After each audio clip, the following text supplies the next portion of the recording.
académiques, alors que la mairie ne voulait pas les inscrire et que, en fait, comme la mairie ne les avait pas inscrits, les enfants ne figuraient sur aucun fichier. C'est-à-dire que les moyens en professeurs, etc., ne pouvaient pas aller avec. L'an dernier, on a réussi à les inscrire, mais ça tombait bien parce que comme il y avait une petite fâcherie entre Champs et Noisiel et qu'il y avait 60 enfants de Noisiel qui devaient quitter Champs, ça risquait de faire des fermetures de classe. Donc du coup, on a pu les inscrire tranquillement. Reste la question de fond, qui est que cette collectivité locale veut facturer pour les familles en question des repas à 14 €. Donc voilà, c'est parce qu'ils gagnent dans une journée, donc il est hors de la gestion qu'ils puissent payer un tarif comme ça. Donc du coup, ça perturbe effectivement la scolarisation. Vous rajoutez à ça les expulsions. Je disais tout à l'heure 4000 personnes en regard de la moyenne à peu près qu'on a sur le terrain. Ça veut dire que en 2 ans et demi, chaque personne a été expulsée plus de 10 fois. D'accord? On a aujourd'hui un petit gamin qui est en CE1. Ça fait, en 1 an, il a fait 6 écoles différentes. Oui, c'est ce que j'avais posé comme question. Une fois qu'il est inscrit dans un endroit, après, ça va être compliqué pour lui. Après, c'est très compliqué parce qu'il faut obtenir les papiers de radiation de l'école, il faut pouvoir le réinscrire dans une autre école, dans une autre commune, etc. Je veux dire, on ne se rend pas compte dans notre vie de citoyens normaux la complexité à laquelle ces familles-là sont confrontées en permanence sur tous les sujets. Et après, c'est facile de dire ils ne veulent pas, etc. Franchement, moi, je prendrais bien tous nos petits camarades concitoyens, les emmener, passer une semaine et voir effectivement ce à quoi ils sont confrontés en permanence. Et puis, on pourrait causer après du racisme, et puis on se dirait qu'effectivement, c'est peut-être pas comme ça qu'il faut prendre les choses. À votre collectif, vous êtes combien? On est 110 personnes à peu près sur une liste de diffusion des informations un peu générales et sur le volume de militants actifs qui sont sur le terrain, qui sont là au moment des expulsions et tout, on est 25-30 à peu près, quoi. Avec quand même une dynamique intéressante, c'est-à-dire qu'à chaque fois qu'on a fait des expositions, qu'on a fait des animations du type de celle-là, à chaque fois il y a des militants qui nous ont rejoints. Et voilà, je pense que c'est pas donné à tout le monde, c'est pas toutes les associations qui peuvent se glorifier de ça.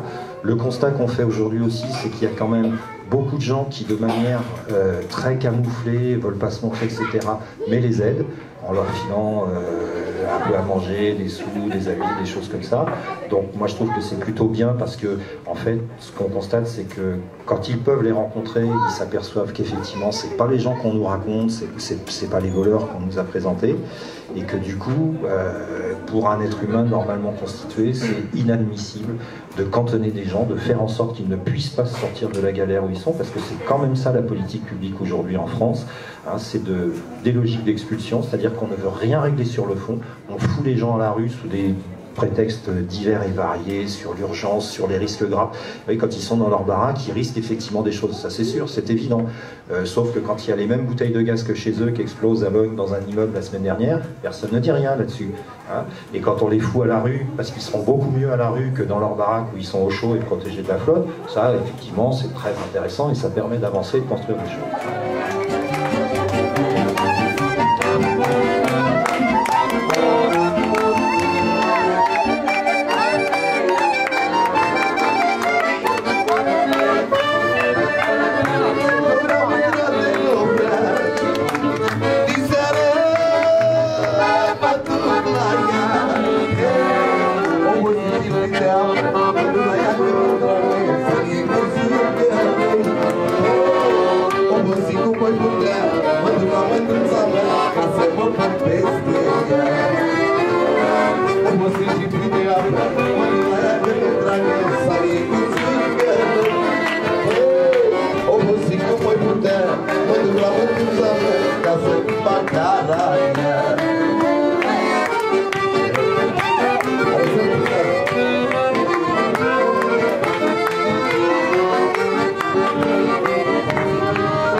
N'arrive pas.